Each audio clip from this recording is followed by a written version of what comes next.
It really is the cream spot tonight, Rob. I think I might have shit my pants. No surprise. Salutations and greetings from Southwest Ohio. This is the Brohio Podcast coming to you live from the hood.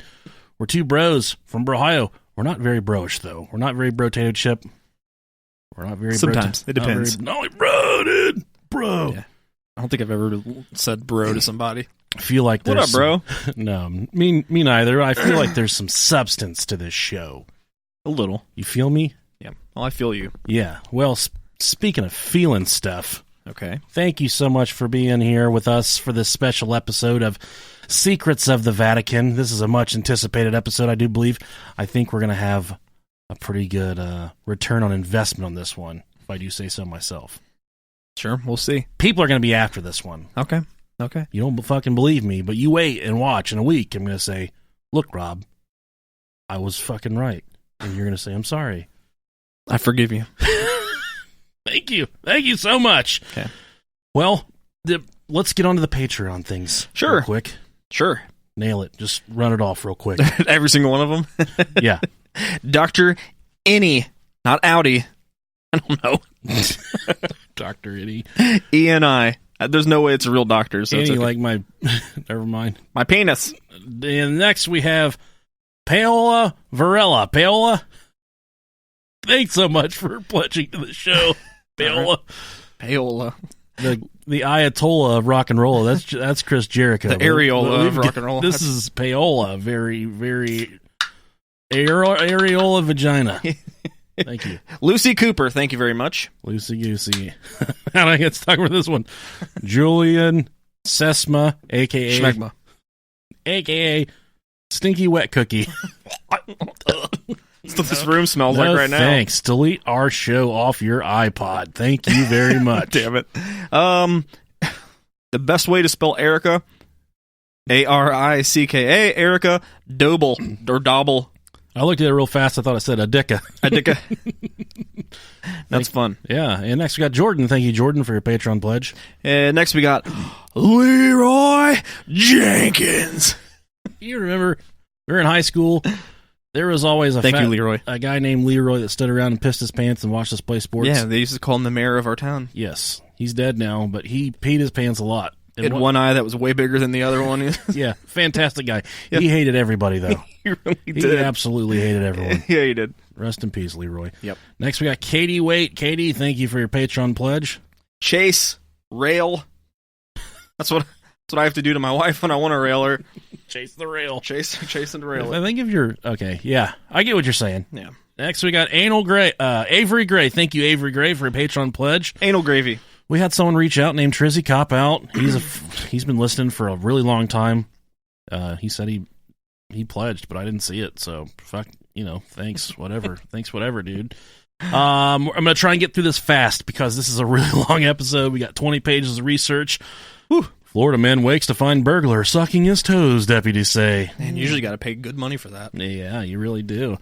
A Florida man. Of course, there you go. Yeah, woke up on Christmas Eve to find a burglar sucking on his toes. Merry Christmas, baby. According to the Manatee County Sheriff's Office. Manatee County. How fitting of a county name for Florida. You ever suck on the toes of a manatee before? Do they have them? What if they did? That'd be weird, yeah. I go to the zoo and those fucking things eat heads of cabbage, and I'm just like, what a gross fucking animal. They don't care, man. They're pigs of the water. They really are. They're so fun. They're beautiful. Yeah, I want to be friends with one. They definitely look like a scrotal. When the Bradenton resident asked the stranger what he was doing in the house, the stranger said, quote, "Was there to suck toes." Oh, damn. Keep it simple, stupid. Well, he was there to suck toes, according to the incident report obtained by the Bradenton Herald. A fight broke out. Get off my toes! And during the struggle, the suspect tried to grab the victim's genitals and claimed to have a gun. I don't know the sex. I don't know. I'm trying to. I got a gun. Now give me that dick. No, he didn't want this. See, it doesn't say. It doesn't say who grabbed who. Okay, a Florida man. Okay, so it was a man getting his toes sucked on. Yeah. Okay, I couldn't quite play it out in my head of what was what. Yeah. So it is a man getting his toes played with. They start fighting. The burglar tries to grab his penis, and he just wants the toes. So, all right, well, the victim eventually forced the other man out of the house, but deputies say the suspect smashed one of the home's windows as well as the windshield. If you ain't gonna give me the toes, you're gonna get a bill for this window. The Herald reports that investigators swabbed the victim's toes for DNA. Oh, man. Oh, that tickles. Stop. And tried to track the suspect with a police dog, but the alleged toe-sucking burglar escaped. Good job, my dude. Yeah. You gotta... yeah. All right, Fido. I need you to smell of toe jam. Toe jam and wiener. Wow, man. So... there's a thing called Grindr. There's a thing called Craigslist. There's a thing called MySpace. You can get on there and you can literally find anyone in the entire world to get you to let them suck their toes. Yeah, do whatever you want, man. If you've never had your toes sucked on before, you've never reached the pinnacle of ecstasy. The feelings and nerves in your toes and on your toe knuckles is enough to send shivers up and down. Even someone that just you may have been dried up for years. You may have think that all is gone, all is lost, that you just are not ever touching anything ever again. And then someone starts sucking on your toes. Gets them all sloppy and wet. That's so gross. All moist. Get your toes all moist. Your toe knuckle hairs are hanging off the side like a Hitler comb over because you just got them bad boys sucked on. It'll bring you back to life, Rob. It will make your spirit thing. Okay? All right. So this is where we tell you, go follow our Twitter handle. We're really fucking cool. And that's all we're going to talk about right now because we have so much stuff to cram into this episode. Yeah, we don't give a shit. One time, okay, usually this is where I fill you in with something weird that happened to me this week, like a bad story. Yeah. Something bad did happen to me tonight. I took the kids roller skating. I'm going to try and go through this real fast. They said, Daddy, you're going to roller skate for Girl Scouts. I said, absolutely, I'm going to roller skate. I was the biggest...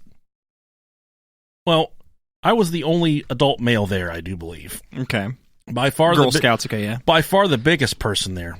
But there was a couple older teenage boys, and there was maybe 3-4 males in the entire building. Probably 150 people there, maybe a handful of males. One of my worst fears is roller skating in a skate world bathroom, okay? Because it's just tile, and it's wet tile, and I'm not very nimble. I'm not graceful.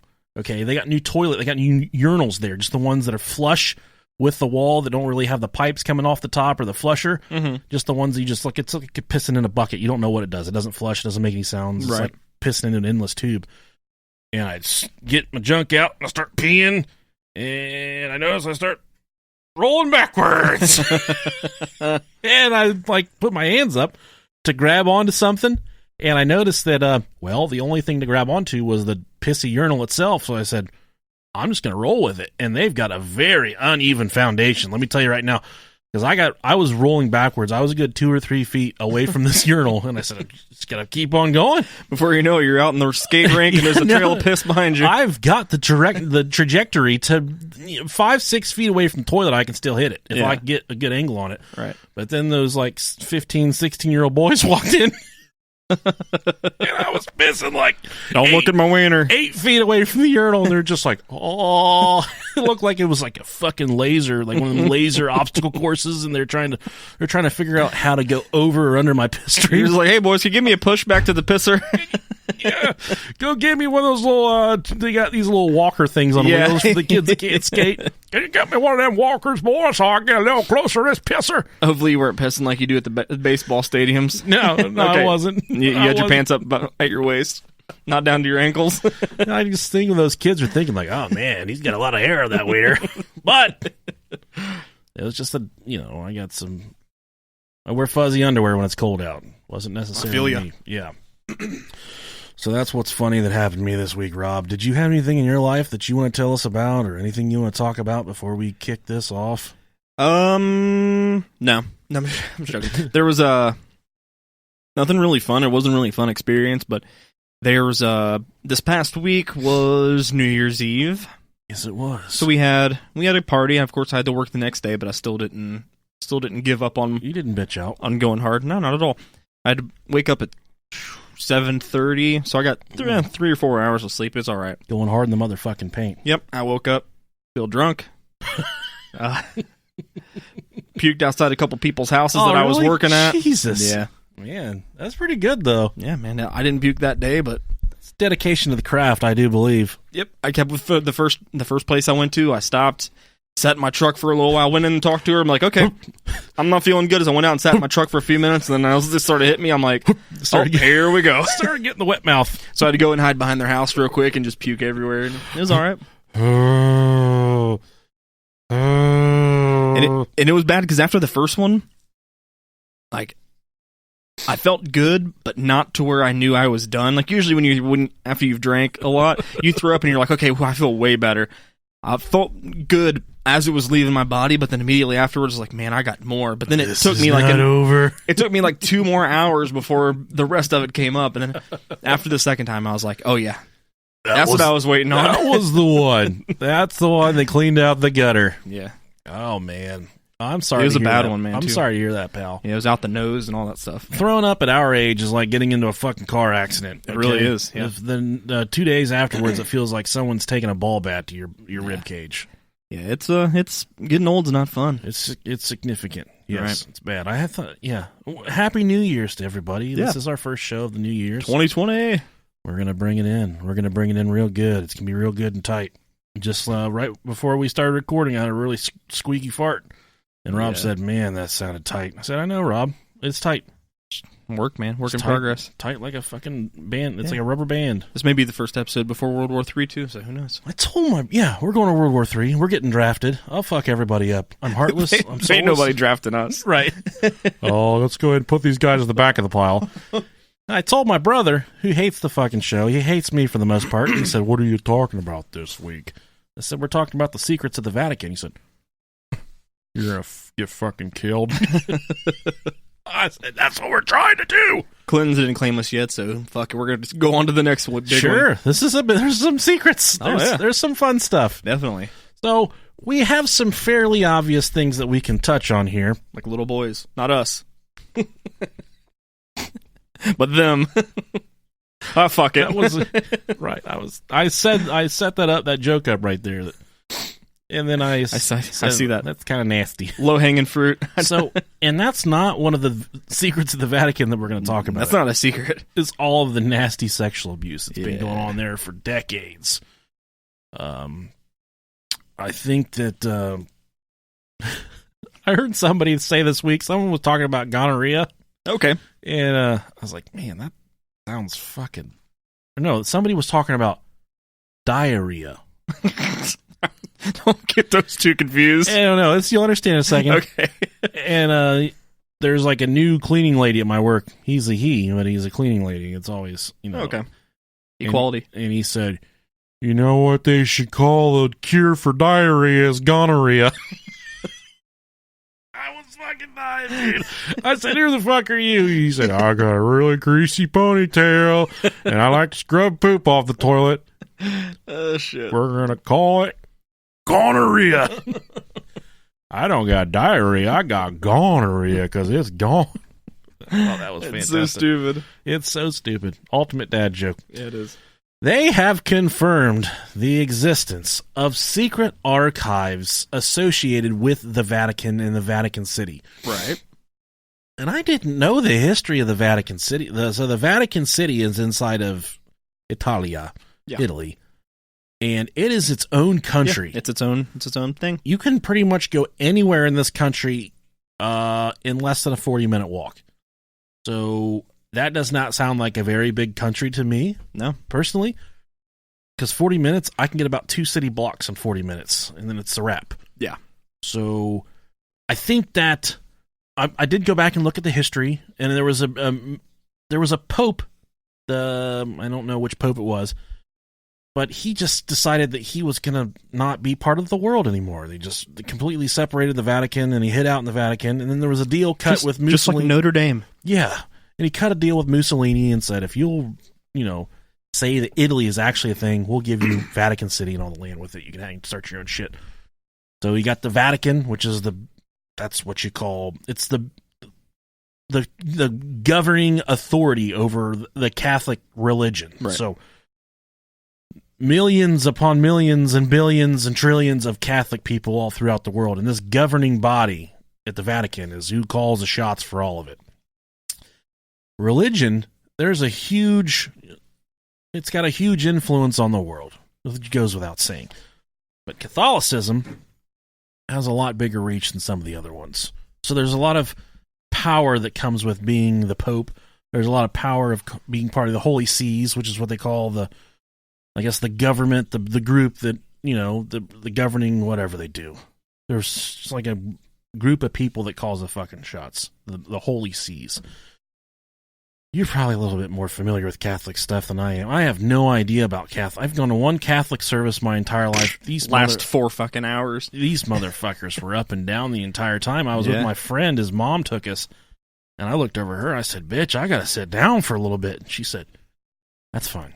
I don't like that you called me the B word, but you can sit down. You are chunky. I will let you sit down." I totally get it. Yeah. Yeah, we sent our kids to Catholic schools for a while. Okay. Not because of their religion, but because it's a way better school. Yeah, you want to get their buttholes bored out. Yeah, exactly. So,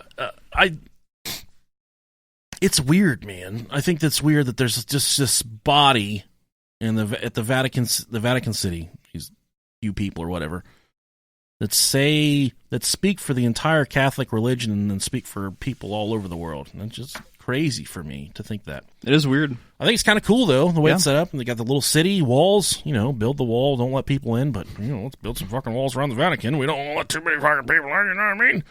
They make their own license plates. They do their own shit there, man.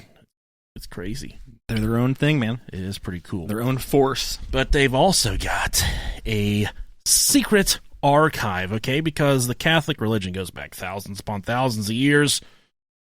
There's a lot of secrets in these archives.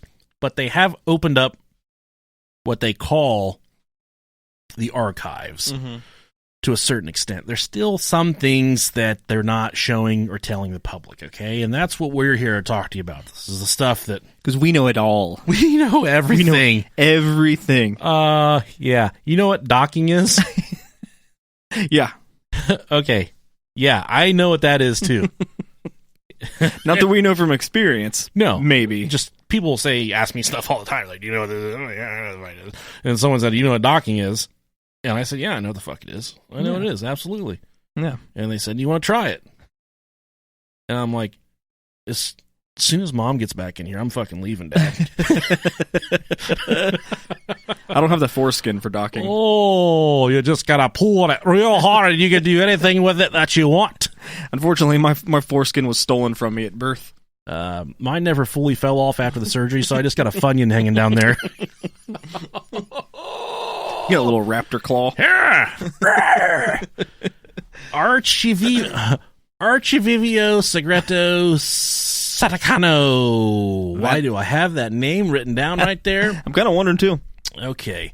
Archivio Segreto Vaticano. This is the name for the secret archives. I don't know why I said that in an Italian accent. Well, it's in Italy. I guess that's true. Yeah. But this is the name for the archives. The Archivio Segreto Vaticano. Pretty much archive, secret Vatican. Chicken Parmigiana, please. It does sound like something you'd order at the Olive Garden. Don't quit cranking that cheese wheel till you see me start gasping for air, either. You ordered at the Olive Garden, and then just a busboy comes out with an ass full of cheese. Just what I always wanted. You don't bring me 48 peach teas right now to go with this lasagna. I ain't tipping nobody, and I'm still taking the goddamn chocolate mints with me. I don't care. Those peach teas are the truth. Yes. There was a documentary, the documentary heritage housed in its vast storeroom spans about 12 centuries. So these secret vaults below the Vatican, they go from the 8th to the 20th centuries. It consists of over 600 archival fonts and is stored on over 85 linear kilometers. What the fuck is a kilometer? I have no idea. My speedometer on my car says km, and I have no idea what it means. All I know is when I want to feel like I'm going faster, I watch that instead of the MPHs. Pretty much double. Yes, and I go really fast. Pretend I'm Vin Diesel. some of which is in the bunker, a 2-story underground vault below the Cortile della Pigna of the Vatican museums. So, we're going to talk about the first thing here. Exorcisms. Everybody's favorite pastime. We're going to start off a little bit dark, and we're going to get a little bit darker. Okay? Eventually, we're going to get to the point where there's a story of these priests sucking their own dicks that are attached to 6-year-old boys. Okay. Yeah, no, we're not going to get to that point. You had me and then you lost me. We have made a lot of advances in psychology and neuroscience since exorcisms first started, which is very much true. We did a live show with a gentleman by the name of Bishop James Long. He's had some incredible shit that he's done in his life. Awesome stuff. If you can go back in our Patreon archives, his entire this gig is on there where he spoke at one of our live shows. So good. This guy has gone through some stuff, okay? Yeah. He's seen some exceptionally scary things. He's seen some things that he won't really talk about. And he doesn't do this for fame or money. He gets a lot of people that reach out to him that want him to do TV shows. And he does a lot of TV shows, but he refuses all of the money. He runs a battered women's...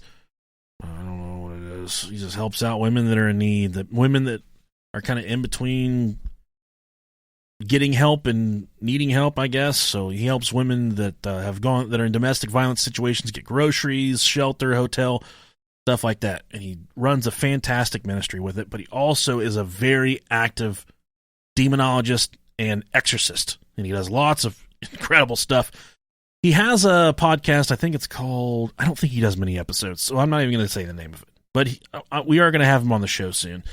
There's a rather, and he talked about this in the live show, there's a rather rigorous checklist that he goes through before the word exorcism is even whispered. First, he checks their mental health, if they're on any type of psychotropic drugs, hallucinogenic drugs, if they're an alcoholic like Rob and I, and there's a strict review of the person's background. So he'll go back and say, talk to people, part of the family that have known them for years and say, hey, what's their behavior been like leading up to this point for their entire life that just all of a sudden, you know, like, suck my fucking cock and suck my chump. Or how did it, how did this progress, I guess is what I should say. And that's really important that he's not just hopping straight to exorcism and say, all right, we're going to get the goddamn devil at you. But he's checking. You know, there's a checklist you have to go through. Good old checks and balances. Because a lot of people say they're possessed. And they're certainly not possessed. Yeah. They just want the attention, unfortunately. Yep. But he did a fantastic job whenever he worked with us at the live show. The truth is, exorcisms are still performed rather regularly to this day. Father Gabriel Amorth, the former chief exorcist of the Vatican, who died in 2016, claimed to have performed over 130,000 exorcisms. Oh, good God. That's one a day for at least a couple months. My arithmetic is not spot on. In 2018, the Vatican welcomed 250 priests from around the world to an annual exorcism school. So cool. Yeah. I wonder if I can get in that. Dude. Just like, You're like, this is for priests, not for monks, dickheads. We could get up in there. That'd be sweet. We just, if there's not a Taco Bell in the Vatican City, I'm not really thinking about going, though, honestly. Yeah. Rome and Italy is certainly on the bucket list of places to see before I die. There's just so much history there, along with Egypt. Those are all places I'd love to see, man. There's so much history in those places. Yeah, I'd love to just go inside of a pyramid and never come out. Shit in it? Yeah, just...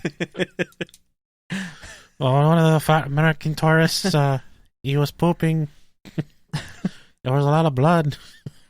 I'll just be bummed if I go into one and there's like not like a block you hit and then like the floor turns into a slide and sucks you down. Well, I'll tell you this.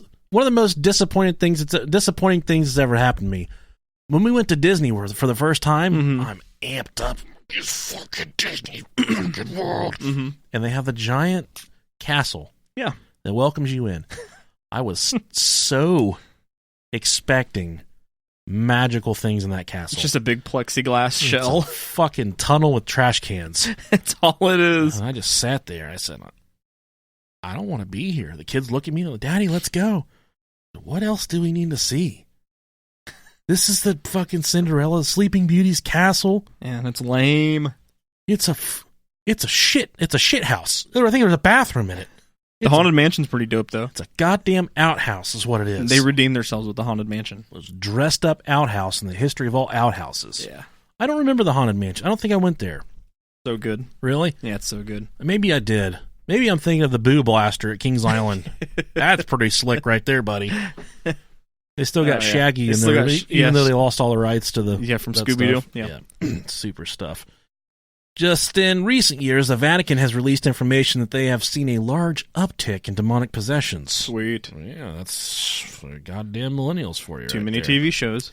This gentleman we talk about here in the beginning here, the chief exorcist, Father Gabriel Amorth, he went on record and did some interviews that said, in some instances, while he was performing exorcisms, people would start spitting up chunks of iron, broken glass, and even this is how he knew that it was an exceptionally bad case. They would start vomiting up rose petals or flower petals.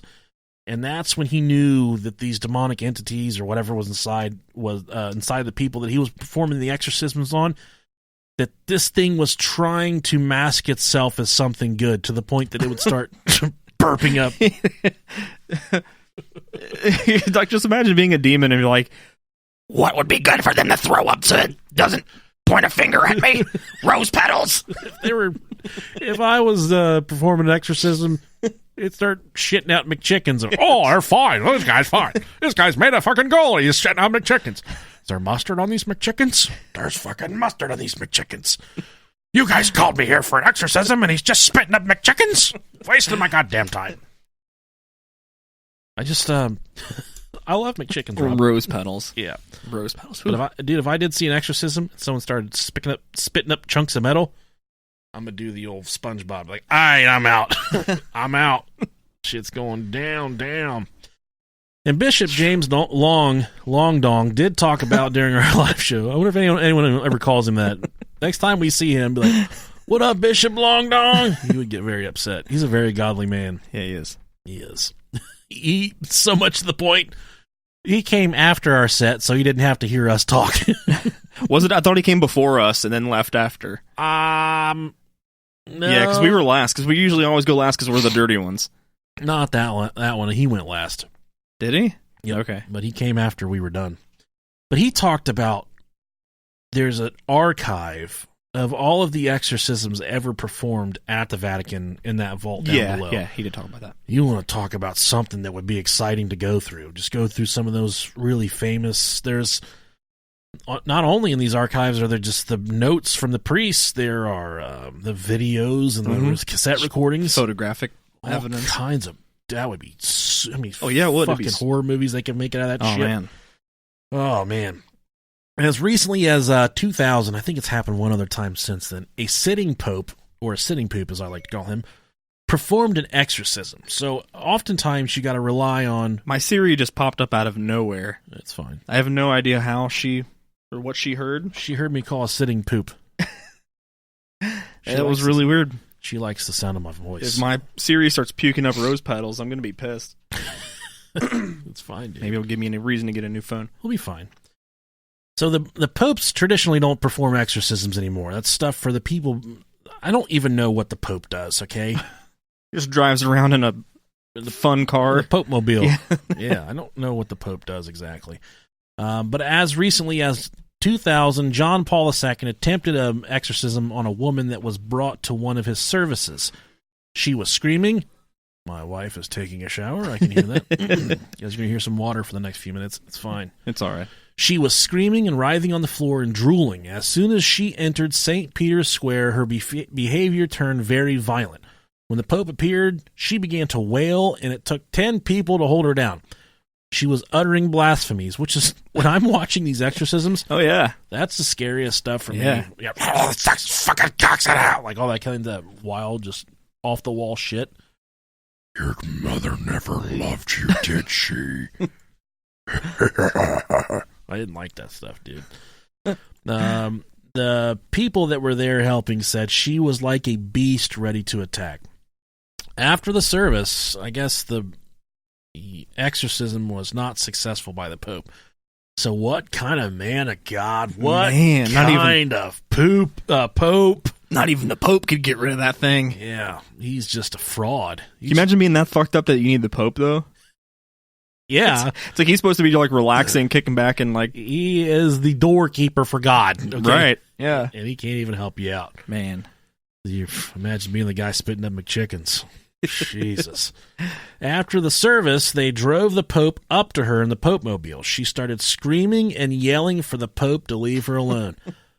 But like I said, the exorcism by the Pope didn't work. So Father Amorth, who we talked about earlier, the chief exorcist of the Vatican, brought her into a more private setting and fucked her until the demon...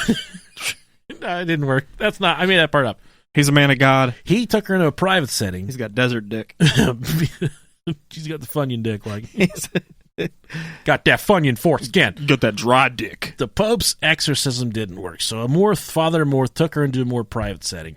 After he started to bless her, she started to walk up the wall like Spider-Man. Hell yeah. Oh, yeah. Dude, I want to be in on something like that. If a demon can give me superpowers, it can crawl in through my wiener. I don't even care. No, you wouldn't want that, dude. Nah, it's okay. Promise. I can crawl up walls like Spider-Man. When I was about 8, I tried to shove a ball pen, ink pen, into my dick hole. Oh, okay, that's no fun. No. It hurt. I cried. I don't know what I was doing. Yeah. But anything going in your dick hole hurts. Some people like that, man. There's whole fucking sex toys devoted to that. I'm good, dude. The urethra sounds. Hold on a second. Have you ever just like... It's not like a... Okay. The dick hole. Yeah. It hurts when you touch the skin inside the dick hole. Inside of it, yeah. It fucking hurts. It's not like It doesn't feel good. I've never had a vagina before, but... Finger an open wound. That's kind of what it's like. My dick is an open wound. It's a crime scene. Some guys like stuff inserted into their anuses. Yeah. For the most part, women, their sex involves having things penetrating their vagina. Just like we talked about, that's where our fun nuggets are at. Right, nugget surfing. Yeah. Okay? But your dick hole is not like that, where No. it feels good. And there's people that shove Metal rods. big things up in there, dude. Yeah. If you're someone that shoves things inside your dick hole, You need Jesus. turn us off. Go to the Vatican and tell them you need to talk to the Pope right now. Okay? How did we get off so far off right here? It's okay. We're just me talking about one of demon calling my dick because I want to be like Spider-Man. Okay. And that in the Indiana Hell House, we talked about that. The kid, the police, the caseworker, and the people in the ER watched that boy walk up the wall like Spider-Man as well. Yeah. So there's some pretty documented cases out there where these people that are possessed by demons do walk up walls and shit, dude. Man. I got nothing for it. I would shit the fucking bed. I would cry. I would start screaming bloody murder. But I do want to see... I would love to see something like that. Oh, yeah, definitely. I would love to be there. I would scream and cry, but I'm big enough that if I hit a child, I would knock it out. Possessed or not, walking up the walls, picking your balls, whatever. If I struck a little child with a closed fist, I could possibly kill it. That's why when my kids, they say, Daddy, do you want to punch me in the face? I say, I would never I would never lay a finger on you, sweetheart. But I don't like other people's kids. Yeah. Big kids I don't know, I don't really like. Like your kids, I can walk up to them like, hey, what's up, fucker? And they're good. Yeah. They're cool with me. But kids I don't know, they're like, you can't be mean to them because they're not your kids. Oh, yeah. Or you can't tell them to get in line. Oh, fuck it, I'll punch you and I'll fucking kill you. If I struck you with my paw. Yeah, it's different when it's people's kids you don't know. Yeah. Because me, like I said, I'll just tell my kids, shut up or I'm going to put your face in my ass. And they shut up real quick. Daddy had onions. That's why, dude, every time I see my kids' teachers for conferences, I say, thank you so much for doing what you do. Oh, yeah. That is such a thankless job, dude. It really is. Oh, man. Just be in the room with a bunch of kids you don't like. There may be 2 or 3 of them you do like. You got to be real, though, dude. Especially at that age, because, the kids don't give a shit. They don't give a shit. No, I hate it for them. Our middle kid called his teacher by his first name. Hey, Roger. I was like, Carter, that's really rude. That's fantastic. I don't know. He's like, hey, Anthony. I'm like, dude, don't do that. Is that right? Did I get it right?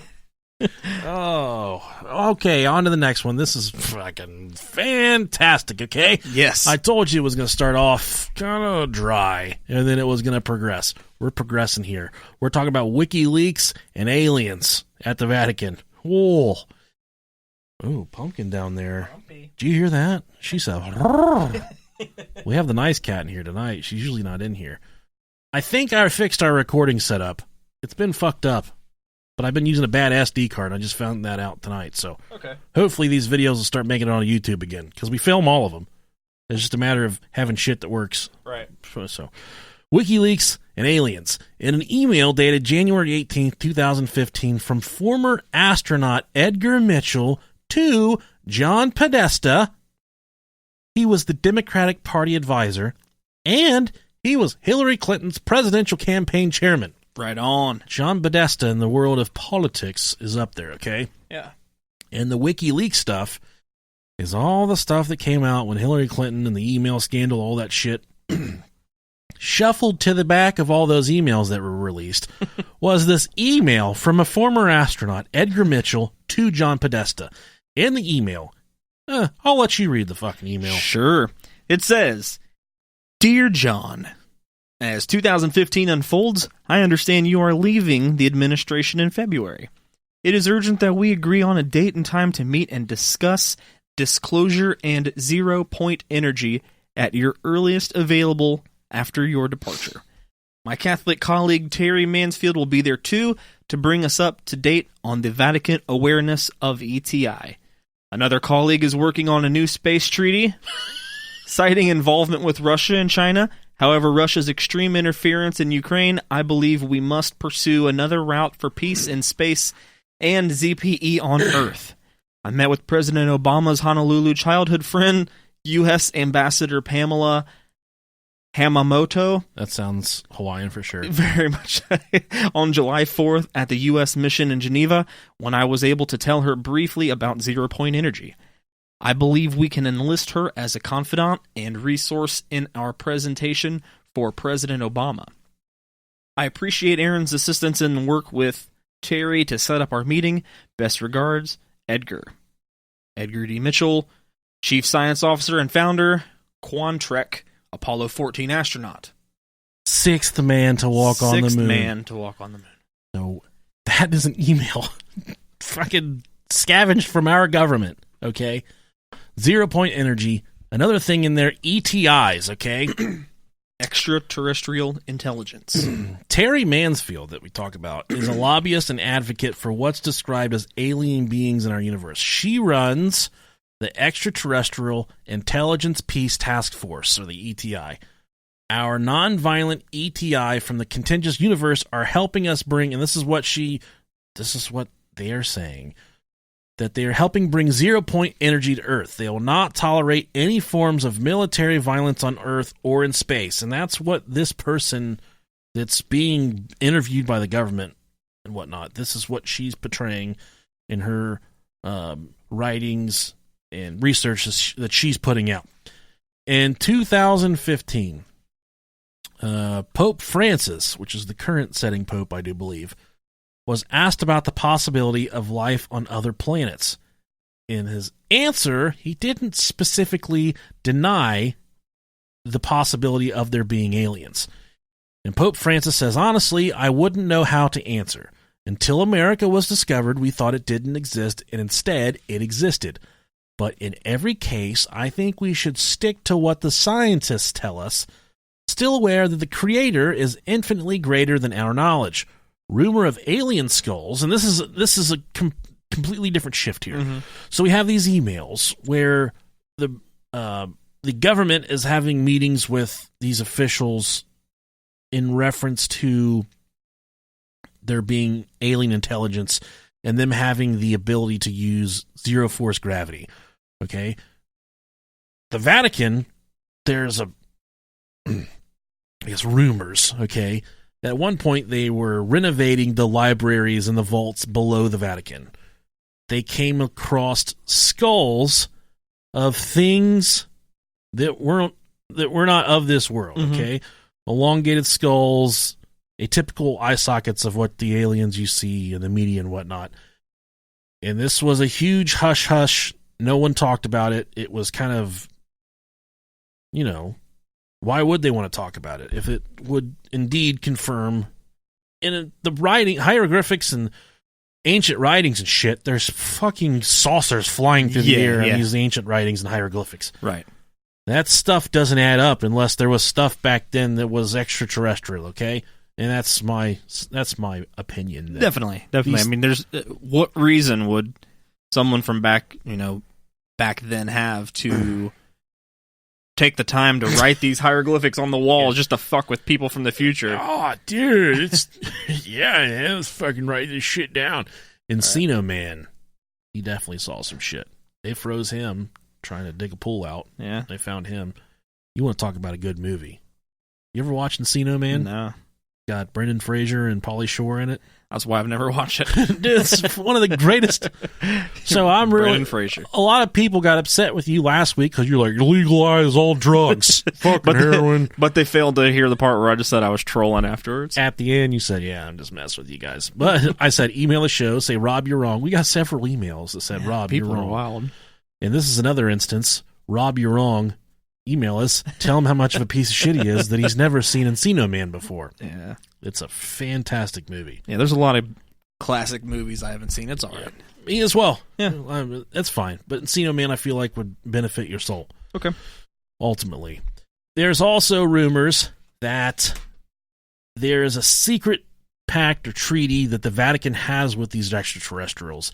And one episode I've been working on for a few weeks is the fact that Dwight D. Eisenhower made physical contact with aliens, and there is a fucking space treaty, okay? Hell yeah. And there's stuff that adds up to this. There's all kinds of different things that he got a toothache, he disappeared. Dwight Eisenhower met with the aliens at a very volatile time in the history of mankind, okay? They performed his tooth extraction. No, they didn't. That was just a cover-up. All right, but there's the whisperings that the Vatican has a secret communication line, not a fucking telephone they can pick up and be like, "Hey, are ET's home?" It's just they can somehow communicate with these extraterrestrials, and there's a plan in place that the Pope is currently working on in this Holy Seas. That the aliens are going to implant all of us with computer chips without us knowing it. We're killing off the fucking... All right, let's smoke some weed. Let's smoke some marijuana. These the Vatican, the Holy Seas, are going to utilize these aliens to implant us with computer chips that will allow them to... Because one of the problems... at this point, I think I'd rather trust aliens to give me, computer chips than the government. Yeah, but the reason they want these computer chips in... Catholic people, or us, everyone, one thing that the Catholic religion has always struggled with, you have to confess your sins to a bishop or a priest or whatever. Yeah. But it's oftentimes you're not telling the entire truth. Mm-hmm. You're not telling your full heart's, the full disclosure of your heart of what you're actually feeling and the things you've done, okay? With these computer chips, they'll be able to really tell, what you're thinking about, what you're feeling. You were beating off to Cabbage Patch Kids and... Sir, I have a confession to make. It was I who took a upper decker in the church bathroom last week. That's an aggressive move. That's a power move. That is a power move. That is saying, I am done with this fucking party. I am leaving. My mom and dad could never figure out which one of us was upper decking their house. That was some hateful stuff on my part. To poop my mom and dad's tank like that. And to just keep filling up with the poop water. Yeah, it was Christmas morning this year that I did it. They knew it was me, though, because I got a really hard stool now because I'm old and I have a really poor diet. Merry Christmas. Yeah. How about this lumpy one right here? So there's a possibility that the Vatican's utilizing extraterrestrial technology to implant us with computer chips. So Bring it they on. Can figure out everything we're thinking, everything we're doing. All right? I hope it happens. Yeah. I really do. All right. This kind of goes hand in hand with all this. Hell yeah. We're on to the Illuminati and secret rituals Yeah, of we the are. Vatican. Yeah. It's getting sexy now. The Illuminati, in my infinite travels on the internet, cannot be defined in one paragraph. The Illuminati cannot be defined in one page of literature. Mm-hmm. The Illuminati can loosely be defined in a piece, a book, okay, maybe. But the Illuminati means many different things. It is a powerful and savagely guarded organization that secretly controls the entire world, allegedly, okay? The Illuminati has done this mainly through infiltrating the media and brainwashing everybody. It could be doing it right now as we speak. Hell yeah. I'd say now's the perfect time to do it. Everybody's a fucking bipartisan sheep one way or the other. Okay, and we've talked about this before. Yeah. The elections are coming up, 2020. Rob and I have made it abundantly clear we couldn't give a fuck less. Right. We could not give any less of a fuck. I don't think I've voted since I've been old enough to do so, and I'm over 30 years old now. Yeah. I just don't fucking care, okay? If the price of insurance goes up, I'll work a couple more hours. They take more out of my paycheck, I'll stay a couple more hours. As long as it does not affect the inside walls of my fucking house, I don't care. Mm-hmm. And good luck trying to get inside the four walls of my house because I've got security systems, guns, dogs, windows. I've got all that shit. A rabid baby. A rabid baby. I've got candles that are never blown out, so I always have a handful of hot fucking wax to throw anytime I need it. Yeah. Just in case if you want to burn someone or fuck them. Yeah, and if you've never eaten hot wax out of another man's asshole before, I would recommend never doing it because some really bad things can happen when you heat up that butthole. You can get some stuff coming out. Man, I bet. It's just like anything else. You heat it up, it gets a little loose. Little ass fondue. A little dumpling from the 90s. Little 90s dumpling. Oh, okay. You stone colded that thing. It kind of shot all over the place. I like it. That's what she said. What? You see that Underquaker thing I posted on the Facebook page? So good. Yeah, so good. That's stupid. Yeah, to go hand in hand with the Illuminati is the NWO. Yeah. Hulk Hogan. Which is a faction of Kevin Nash, Scott Hall, Yeah. Hulk Hogan back in the 90s. Later Sting. During the Monday Night Wars.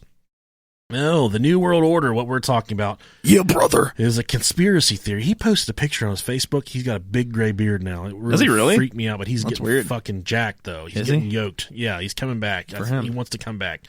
As long as they can keep How can his spine's like deteriorated? He's just got like his 11th surgery. He's got a Twizzler for a spine. As long as they can keep him away from the N-words, they're That's really good on TV. Now, the NWO we're talking about is a conspiracy theory which claims that some powerful group is either secretly running the world or on the verge of gaining such control, implying that if and when they do, the end times is upon us. Yeah, they already do. Okay, so I don't know who this person is. She's a writer of some type, Svali, S-V-A-L-I, but she wrote a book, okay, and she claims to have been part of the Illuminati elite, and she grew up in the Catholic Church and partaking in these Vatican rituals and Vatican, the shit going on below the Vatican, okay? Okay. Folly. It's claimed that while Mass is being said in the Sistine Chapel and tourists are being shown the works of Michelangelo, deep within the bowels of the Vatican sits a large circular room with 13 separate chambers, each leading to a distinct catacomb. Oh, this is so fucking cool. When a mummified body is placed in front of each doorway, a young child is then brutally sacrificed with a long golden knife during what is said to be a secret induction ceremony for new members of the Illuminati, better known as the New World Order. So the New World Order and the Illuminati, two of the same things. Think about this for a second. There's a secret room below the Vatican, 13 different chambers coming off of this, but they all gather in this central heartbeat room. They placed mummified bodies in front of the chambers, and they perform this ritual where they sacrifice a small child. And this person, this Savali person, says she was involved in these rituals several different times, and in this next few parts I'm going through, it's quite graphic. Yeah. And it's coming from her and her representation of what happened, but she says she was there, okay? So just keep in mind, this is pretty graphic. Obviously, children die, okay? But it's some really good shit. This is a quote, after the boy was sacrificed, and this is her words, I had to bow and kiss the ring of the priest in the scarlet robes and swear to serve the New World Order for the rest of my life, recalls Savali. He's 48 at the time of this writing. About the senseless sacrifice of what looked like a drugged little boy. And this happened during her 1970 induction ceremony in the feared Illuminati. She also says, I also had to swear to serve he who is to come as the great leader. What in your mind can that be interpreted as, Rob? Swear to serve he who is to come as the great leader. Like a fucking Voldemort or Palpatine. Yeah, right. I mean, it's definitely somebody who's going to rise to power, but who the fuck could it be? So just, oh no, so dark. I don't know, yeah. It's very ambiguous, but it's very dark. It's the fucking Rothschild. I don't, and that's the thought process that the New World Order, it is pushing ahead this agenda that of a one world government where they can control the population and make the people who they want the people to be. If they don't like fat fucking dudes that podcast, they can just hit the switch. Bye, guys. We're gone. Goodbye. Like, it'll just be our interest music, and then it'll just be an hour of silence. A fart. And hopefully people keep turning in and just whacking off to it, just crying like, they were just here last week, and then the fucking Vatican and the Illuminati fucking killed them. I think Nick might have died from a heart attack because he was really unhealthy, but I think they killed Rob for sure. Oh, man. Oh. I'm a snitch, so if they come knocking on my door, I'll tell them anything they want to know. Tell them anything you want to know. Right? It was Nick, I fucking swear. I had nothing to do with it. Oh, it was all his idea. Now, she says, looking back, it was just horrific, and terror rushes into my mind every time I think about what happened. I remember counting the 13 mummified figures in front of the catacombs and a voice saying, the spirits of the Father are watching over you. Jeez. And that is when the little boy was sacrificed. A priest did that in scarlet robes, and terror still goes through my mind when I think about it. The Illuminati are a group of people who follow a philosophy known as Illuminism or Enlightenment. The Illuminati were named several hundred years ago, but trace their roots in history to the ancient mystery religions of Egypt, ancient Babylon, and even Mesopotamia. That's so fucking cool. Out of these ancient religions, which were practiced secretly over hundreds and hundreds of years, there arose esoteric groups which continued to practice the rites, traditions, and enculturation brought in from the original groups. Over the centuries, these groups practiced openly in some countries and covertly. Sorry, I got a piece of fucking food in my mouth or something. What a fat fuck. Oh, shit. Covertly in countries where Christianity or other religions opposed their practices. Some of the groups which came out of these ancient roots included the Order of Knights Templar, Rosicrucians, I think that's what it is. Nice. Baphomism? What the fuck is that? Baphomism? I think it's Buffetimism. I got the piece of Taco Bell. In Druidic cults, these groups were the forerunners or roots of modern-day Illuminism. The original Illuministic leaders chose to take what they felt were the best practices of each root religion, combine them into principles, and then organize these principles according to specific guidelines. Modern-day Illuminism is a philosophy funded by the wealthy, but practiced in all social strata. It is a philosophy whose tenets have spread across the world. It started with the German branches of Rosicrucians, spread to England, and then came to the United States with the first settlers. All groups have goals, and the Illuminists are no exception. Money-making is not their final goal. It is a means to an end. That's pretty fucking crazy. This end point or goal is no less than to rule the world. The Illuminati has a set plan similar to the Soviet Union's previous 5 and 10-year plans.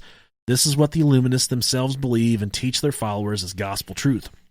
Whether they will actually succeed in another matter altogether, the following is the Illuminist agenda at all levels of the Illuminati. As with any goal, the Illuminati has specific steps which it plans to implement to reach its objectives.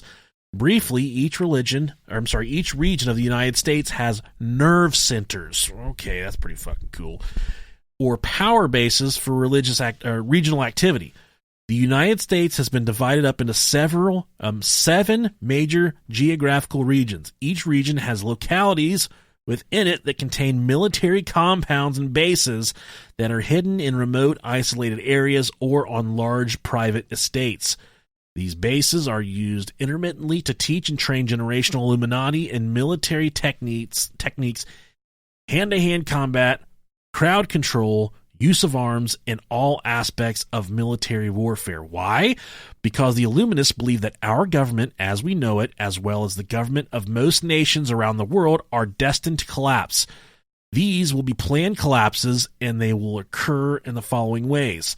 The Illuminati has a plan first for a financial collapse, which is very fucking possible, that will make the Great Depression look like a picnic. This will occur through the maneuvering of the great banks and financial institutions of the world through stock manipulation and interest rate changes. Think about this, Rob. You wake up one morning, you go to check your online banking, all of your fucking money is gone. Your payday comes. That's every week, man. Yeah, payday comes. You're expecting this money to hit. The money never hits. Fuck. The world, as we know it, is fucking toast. I can't be more fucked than what I am right now, brother. Right. But I'm telling you. Why do you think we're running ads on this shit now? Yeah. Money, like they say, is the root of all evil, okay? You can do anything with money. Share some of that evil with me, people. They say money can't buy love. Money can buy literally anything. You can pay a person to love you.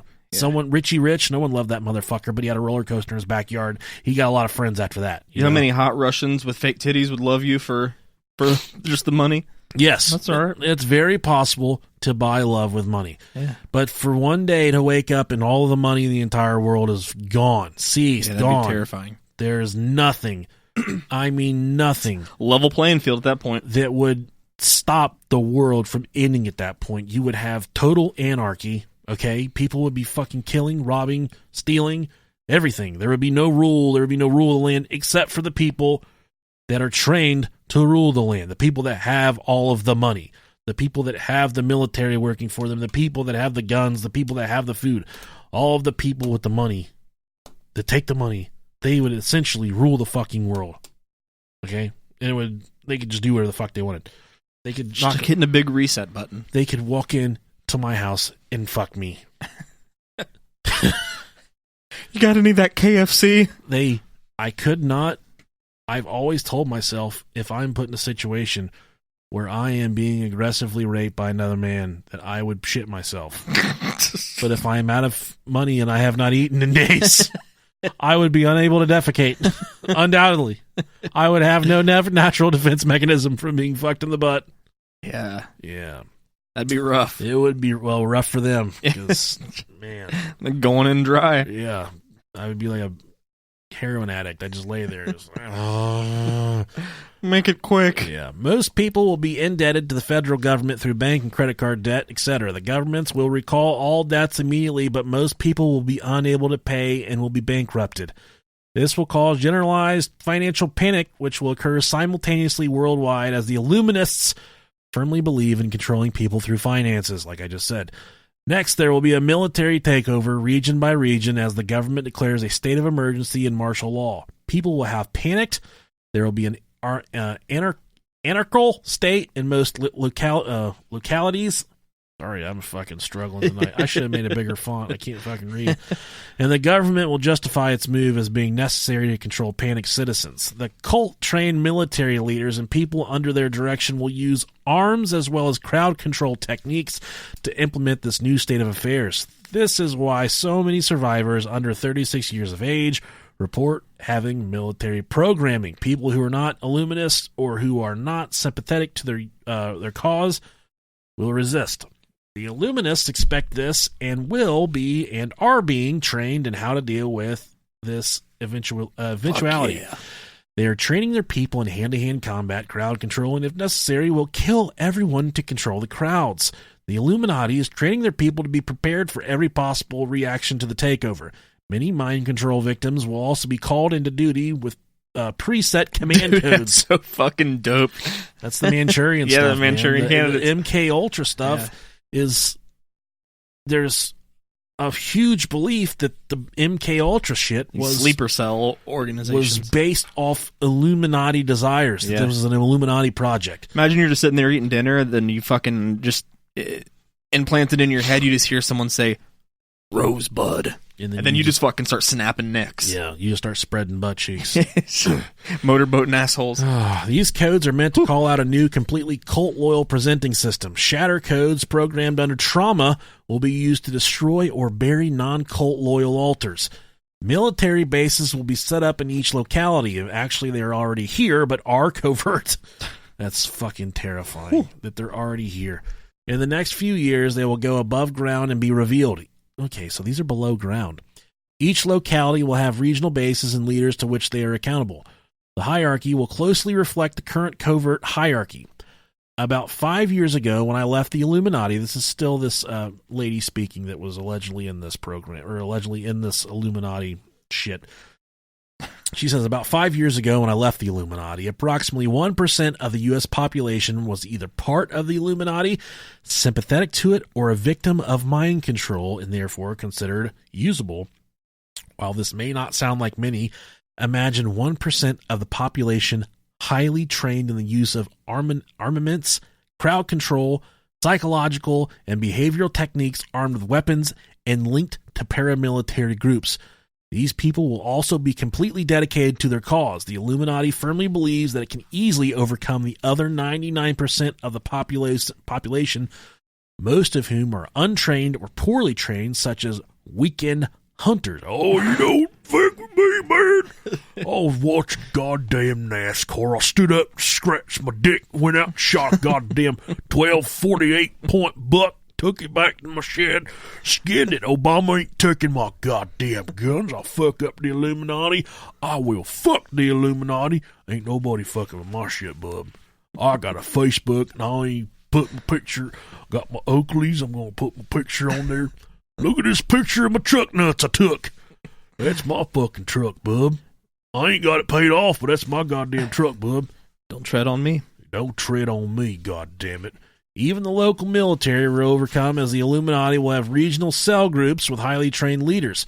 They also count on the element of surprise helping them during their takeover. Many of the highest leaders in the militia branch of the Illuminati are or have been officers in the military, and so already have a good knowledge of which techniques will work best to overcome a region's or locality's defense. Jesus Christ. All right. After the military takeover, the general population will be given a chance to either espouse the Illuminati's cause or reject it, with imprisonment, pain, even death being possible punishments. These people very much believe that the intelligence, or, quote, enlightened or illuminated, were born to rule. They're arrogant and consider the general population as dumb sheep who will be easily led if offered strong leadership, financial help, and unstable world economy, and dire consequences if the person rebels. Their utter ruthlessness and ability to implement this agenda should not be minimized. The Illuminati banking leaders, such as the Rothschilds, the Vanderbilts, the Rockefellers, the Carnegies, and the Mellons, what a cool fucking last name, The Melons. will reveal themselves and offer to, quote, save the floundering world economy. I don't know anything about the Melons. Me neither. I know the other ones. John Cougar Mellencamp. A new system of monetary exchange based on an international monetary system and based between Cairo, Egypt, and Brussels, Belgium, will be set up. A true one-world economy, creating the longed-for one world order, will become reality. And that's what this lady says is the plan. The end game. The end game, yes, for the world itself. So, I'm certainly not fucking enlightened. I'm an ignorant shit. But, Yeah. if they take all my money away, If they want to offer me a sweet gig, then hell yeah. they take all my money away, and then offer me food, I'm gonna eat, you know? Oh yeah, definitely. So I'm a sheep. I'm not the sheepdog. Like, I might do some shanking for some food. that you wouldn't have to. That's the whole entire thing right here, is they take it all away from you, and they put their hand out and say, I can give it back to you if you just promise to do this. Take a knee. Yeah. Don't ever leave your home and quit your job. Kiss the ring. Kiss my ring after I stab this fucking baby. I'm gonna stab the baby. If you're a baby stabber, fuck you. Quit. Turn us off. Do something better with your free time. Quit stabbing babies. Maybe start a podcast. Quit being disgusting. In my infinite travels around the world, I've told you before on the show that I was briefly a security officer. Yeah. I learned more about life as a security officer than any other job I've had. Between the law enforcement and the prison, all the shit I've done, I learned more from the security officer job, how to manage people, how to get things that I want using my cunning ability to charm the pants off of people. I learned it through being a security officer. One job I had was at the St. Pete's Festival. Is that the one in Huber Heights? Yep. That's from, yeah. Okay. The St. Pete's Festival. And if you're not from this part of the world, they may not do this where you're at, but the Catholic churches around here have huge festivals in the summertime. They use these festivals to make a lot of fucking money because the church and the people of the community go to these festivals, they buy a bunch of fucking beer, they eat a bunch of fish, they play all the games, they put the kids on the rides. They spend a lot of money at these festivals and give the church a lot of money. Yes, they do. I was working outside, making sure the kids and the adults, everyone mind their fucking P's and Q's. And I saw a young lady at the, the blackjack table. My young lady, she was probably 55 or 60. I watched this bitch stuff about $5,000 in her brawl throughout the day. And then finally at the end of the day, I went to, he was the head security officer of the church. And I said, hey, this lady's put about, a lot of money in her brawl throughout the day. Said, yeah, you fucking serious? I've been watching her all day. I didn't see anything. I said, try again. There's a lot of money up in that brawl. We walked up to her. She gave it all back. They made her leave. The next day, I was like, man, that's so sad that she's stealing from the church like that. This money's going for a good cause. The next day, I got moved inside because they needed somebody armed inside to sit in front of there was a main room there, and this is the main office when you would walk into the church. And just to the right of the front desk was the living quarters, just a big giant studio apartment with the door wide open for the priest that resided over the church. I can't remember what his name was. Oh, let me look it up real quick. Well, yeah, it was before. I know a lot about this because this is where the kids used to go to school. Okay. I don't remember what his name was, but he was before the father that was there a couple years ago. But he definitely got sent to prison for embezzlement. Earl Simon. There you go. Okay. Yep. Father Simon. Every half an hour, people would make trips into this main room, and they would drop off all the cash that was being taken in at the festival through all the gambling, the food, all this stuff. And they would bring it in, and they would bring it to this room, and the helpers of the church would count the money. This Earl Simon dude in the wheelchair, piss pants. I know he pissed himself. I could fucking smell it on him. I knew he used. I could smell the piss from.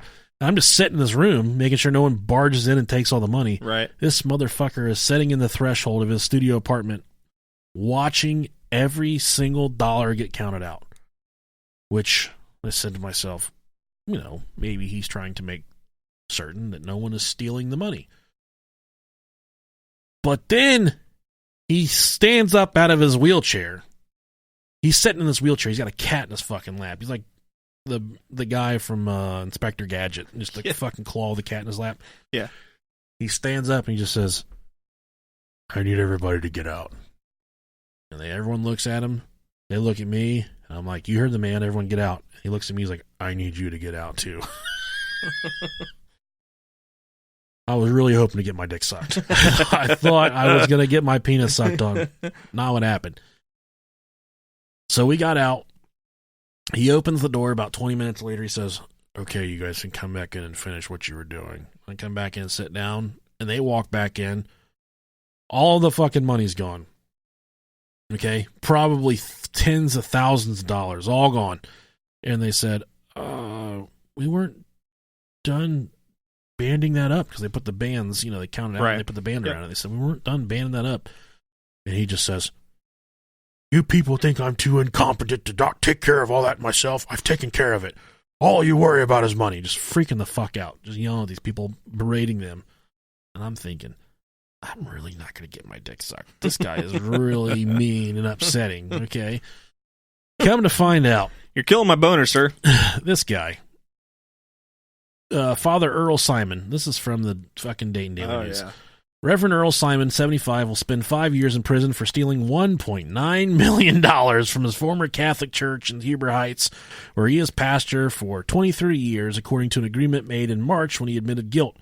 So this dude was buying, says he was living lavishly. There's evidence to prove Father Simon stole over $1.9 million over at least 7 years. The emotional... No, I don't fucking care about that shit. Of course they're fucking hurt. They lost all that money. Hell yeah. But he was buying properties. He's supposed to just be... when you're the priest of the church, you fucking stay in your studio apartment and you study the Word of God and you don't fuck people. Yeah. Why would everyone make that? There's like 3 rules. Yes. Yeah. This guy had rental properties all throughout the community, all kinds of different shit going on. He was thousands upon thousands of dollars in debt, kinds of civil judgments against him at the local courts, and he had this stuff going on for decades before this stuff actually happened. But it just goes to show, these people do dark things, okay? They do bad things. This goes hand in hand with all of the priests and the Catholics that just molest the fucking shit out of the little boys, okay? I hope and pray that anyone listening to the show, if anyone was ever affected by the actions of one of these priests, I hope you came out okay. Yeah. I hope you came out on the other side a good person, a functioning human in society. For those of you that are still suffering from the after effects of something like this, even if it's not necessarily being molested by a priest, of any sexual assault, reach out and get the help you need to help yourself get better, because You're definitely not alone. the person the world needs you at your best. Yeah. Absolutely. So these Catholics, not all Catholics, but the Catholic religion in general, these people are very capable of horrible things, and it's not the boots on the ground Catholics. It's not the Nick and Rob Catholics, the guys drinking the wine and eating the fish and playing the games at the festival. Yeah. Everybody that we know from our time in the Catholic school system is absolutely amazing. Yeah. But it's the people in charge that are bad fucking people. Oh, yeah. And that's no different at the Vatican. If the shit's happening in Huber Heights, it's St. Pete's, the shit is fucking happening at the Vatican City, where all the stuff goes a millionfold. Yeah. And that's where it takes me as a segue to my next portion. During World War II, the Red Cross and the Vatican both helped thousands of Nazi war criminals and collaborators to escape after the Second World War. That's right, the fucking Vatican. The Nazis were helping the Nazis hide from their war crimes. This is according to a book that pulls together evidence from unpublished documents. We did that too, so. Yeah, absolutely. The Red Cross has previously acknowledged that its efforts to help refugees were used by Nazis because administrators were overwhelmed by the research.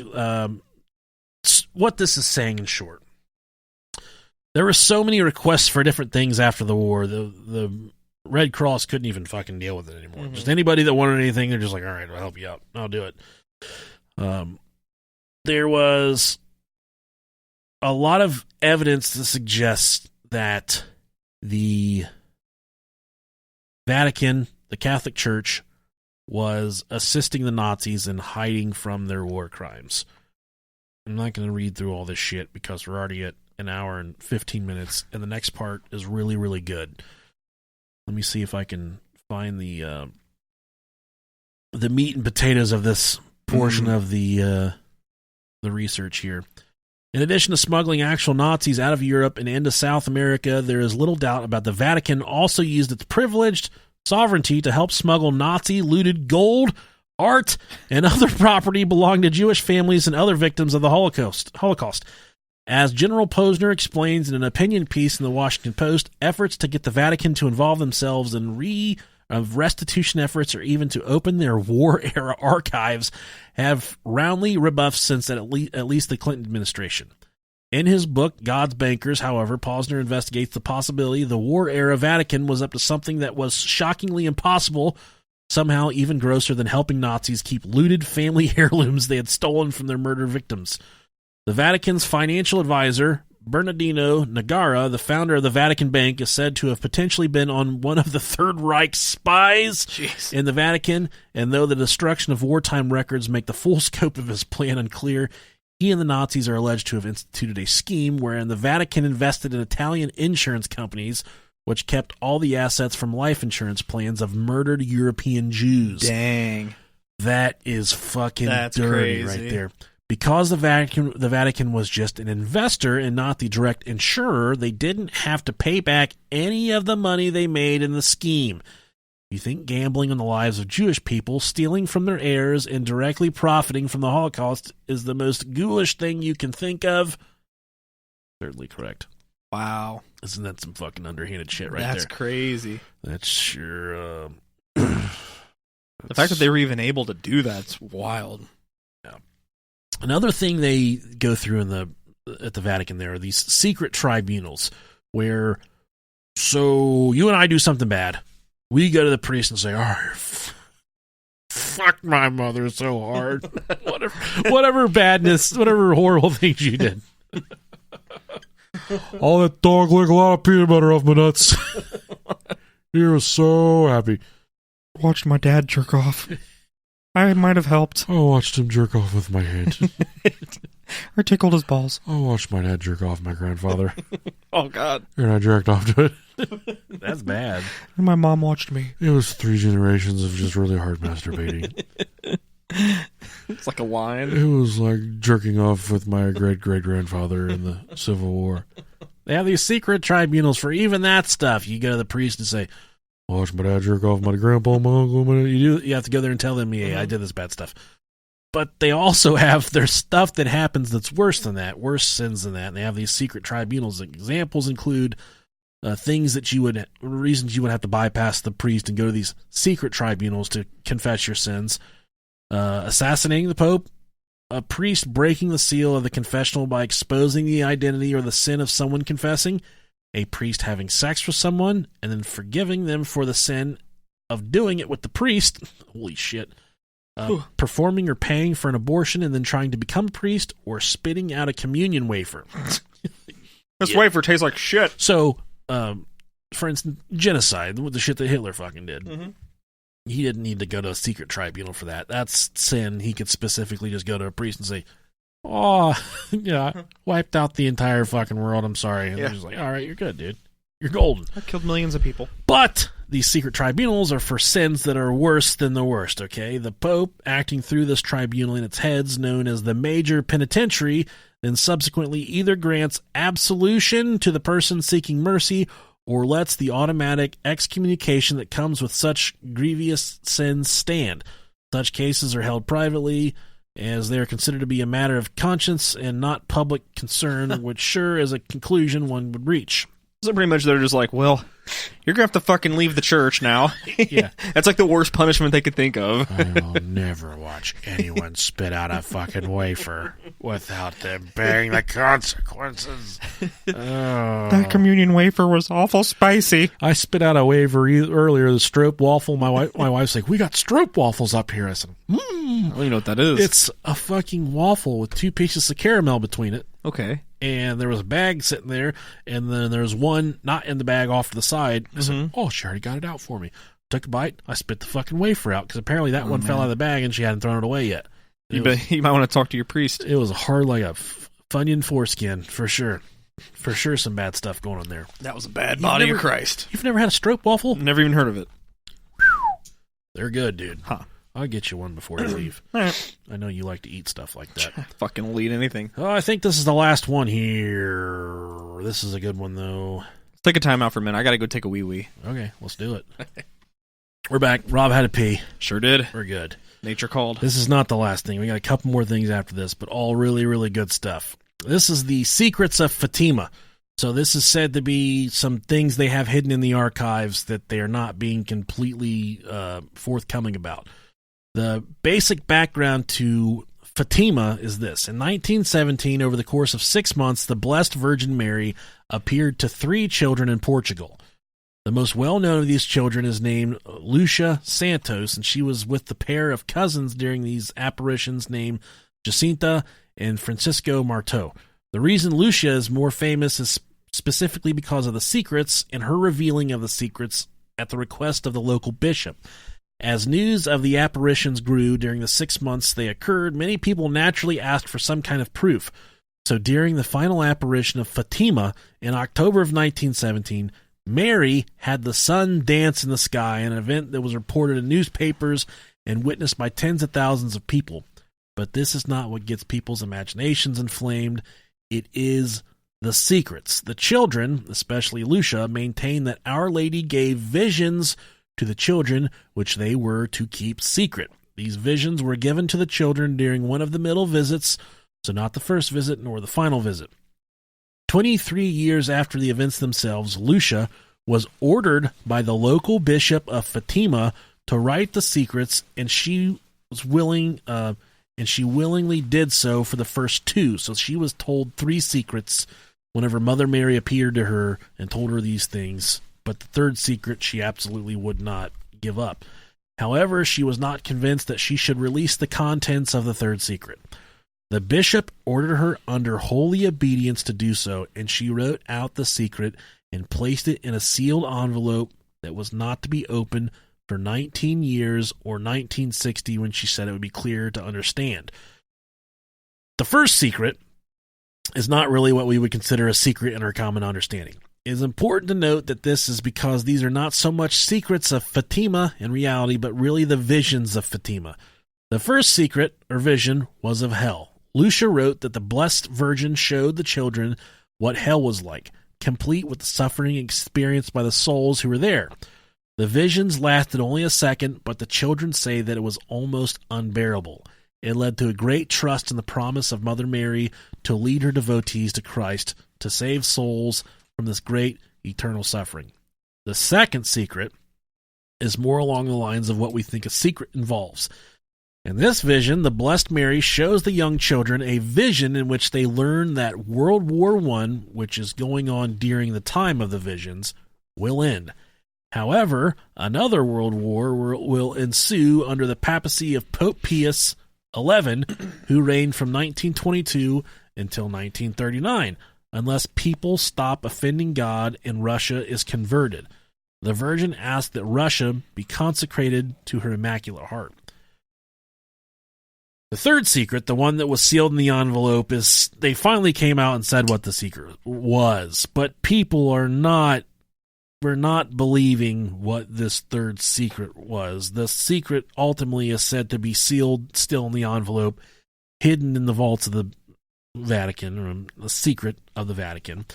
And that leads us to the third secret, the one that gets all the attention. Before we get into what the vision was, or we need to remember that it was placed in an envelope and was not opened until 1960. Although the envelope was open in 1960, the secret was not made public until the year 2000, 40 years later, when the Vatican released the text that Lucia had written. She wrote the third part of the secret revealed at the Cova da Area Fatima on 13th of July 1917. I write in obedience to you, my God, who command me to do so through his excellency, the Bishop of Lyra, and through your most holy mother and mine. After the 2 parts which I have already explained, at the left of our Lady and a little above, we saw an angel. And this is what the visions of these girls, this is what the church says was the third secret. We saw an angel with a flaming sword in his left hand. Flashing, it gave out flames that looked as though they would set the world on fire, but they died out in contact with the splendor that Our Lady radiated towards him from her right hand. Pointing to the earth with his right hand, the angel cried out in a loud voice,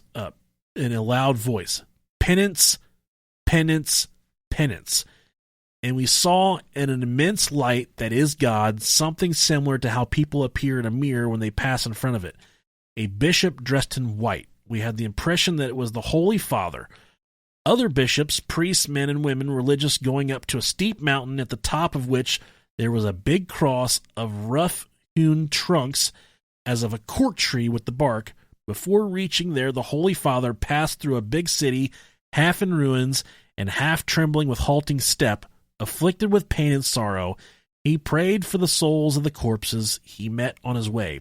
Having reached the top of the mountain on his knees at the foot of the big cross, he was killed by a group of soldiers who fired bullets and arrows at him. And in the same way there died one after another the other, bishops, priests, men and women, religious, and various lay people of different ranks and positions. Beneath the two arms of the cross there were two angels, each with a crystal aspersium, what the fuck is that, in his hand, in which they gathered up the blood of the martyrs, and with it sprinkled the souls that were making their way to God. The secret of a bishop in white that was presumed to be the Pope, who was killed by having bullets and arrows fired at him, was naturally assigned to the failed assassination attempt on the life of John Paul II. So there was a point in brief, I don't know what year it was, but there was an assassination attempt carried out on one of the popes, which they're saying is what the visions of these girls saw. And they were right about roughly the happenings of the Second World War. There's just not many that believe what is portrayed to us, the public, of this third secret is true from the Vatican, but the sealed envelope is still hidden below the depths of the Vatican. I think that ultimately what these girls were seeing were what some religious people would call the end times, which is completely fucking terrifying. I've read the New Testament of the Bible, and Revelations is completely fucking horrible. It's really scary. It's not bad. It's a good book to read as long as you don't read the King James version or whatever. That's really hard to understand for someone like me. But you know, the New Living Translation or the NIV version, to read Revelations is, it's really, it'll thump you, dude. It's if you buy into that, to think that if there are going to be end times, that's how it's going to be, is completely terrifying. That there's just going to be just like beasts and demons coming from the sky and people on fucking horses with swords, and pretty fucking dope. I know. I'll sit back and eat my popcorn and watch it. Die like a man. Which leads me to my next part here. So you're not a religious guy at all. No, not at all. I've come to the understanding that you probably don't believe in God. No.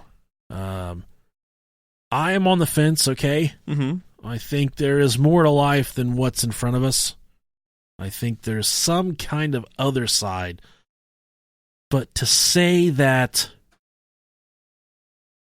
Cat's scratching on the door. She wants in. I'll let her out. Keep talking. She's trying to get out? Yeah, she's trying to get out. Okay. Keep talking. Well, fuck her. No, don't literally fuck her. She's fixed. But to say that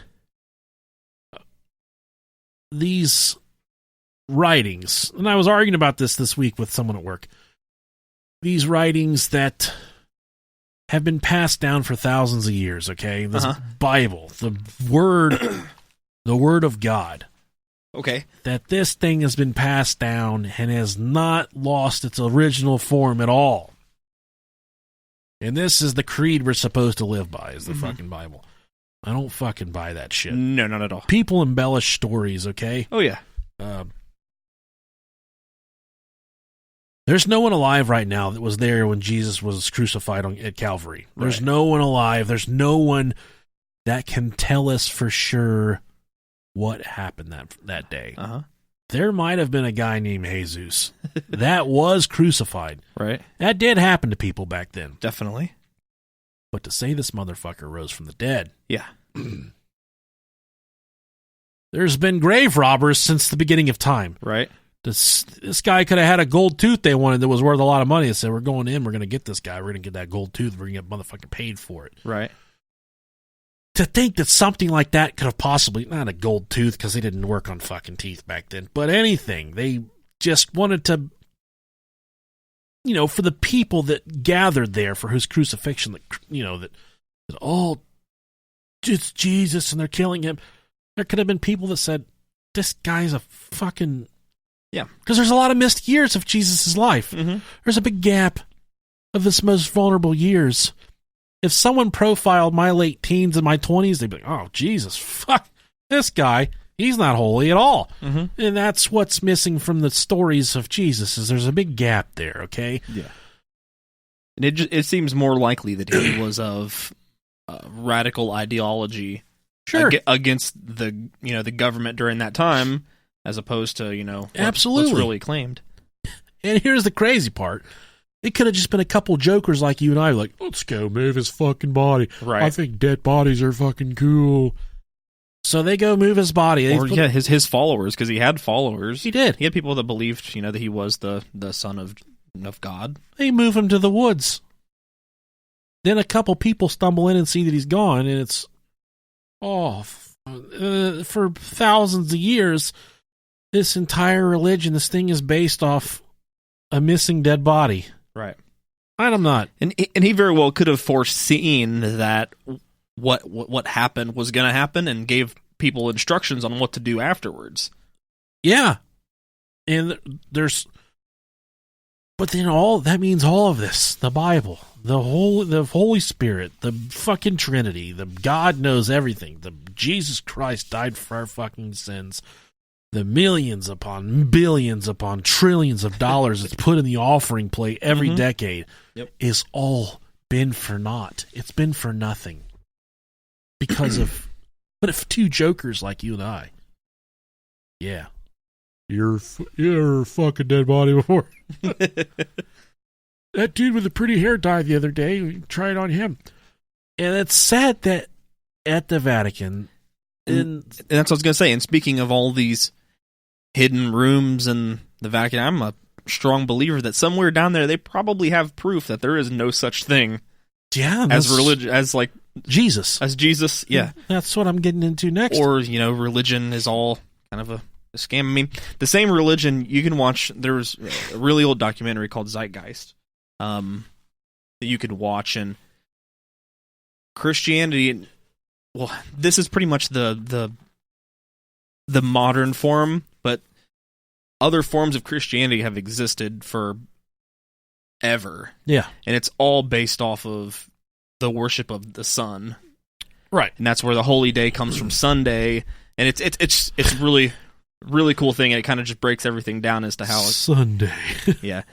And there's all the belief that the acacia bush, the burning of it is what actually caused the hallucinations of what became the stories. They were actually hallucinations, and they wrote down what they saw during the hallucinations, thinking that it was real occurrences. Yeah, there's a lot of cool stuff, but I mean, like 3 bags of Cool Ranch Doritos.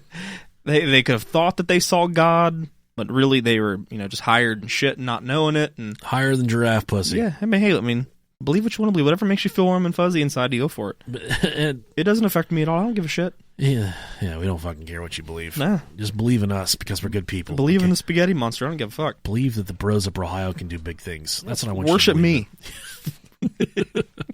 And I won't lead you astray. My next portion here is it's said that perhaps the bloodline of Jesus is sealed below the Vatican vault. Dan Brown. Yes. Quite possibly one of the most bizarre but intriguing stories surrounding the bloodline of Christ is that of Berenger Sanier, a lowly and poverty-stricken village priest. Okay, this is the story of the Da Vinci codes. That's what's pretty cool. He's completely broken, completely poor, residing in southern France, who seemingly out of nowhere became rich overnight in the late 1890s. Some claims exist that Sanier had discovered proof that Jesus survived the crucifixion was married, Yeah. and fled to France. I've heard this before. Essentially, that the entire church was based on a monumental lie, like I just said. There's no concrete evidence as to what he might have found, but the main suggestions are that he stumbled across the family tomb of Jesus, Mary, and their 2 children. It is claimed that Senior likely blackmailed the Vatican with the find, and in return received, quote, investment for his lowly church, which did indeed undergo a huge makeover at the time.